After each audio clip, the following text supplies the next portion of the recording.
போட்டுடுப்பா.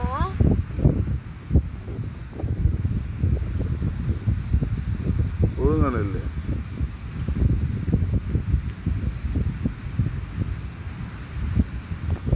அப்படியே கொம்பை விட்டு உன் கையை அது மேலே வைங்க. கொம்பு நிற்க வச்சிரு. கொம்பு நல்லா அழுத்தி விடு. அழுத்தி விட்டியா? இப்போ நான் சொல்கிற மாதிரி கை வை.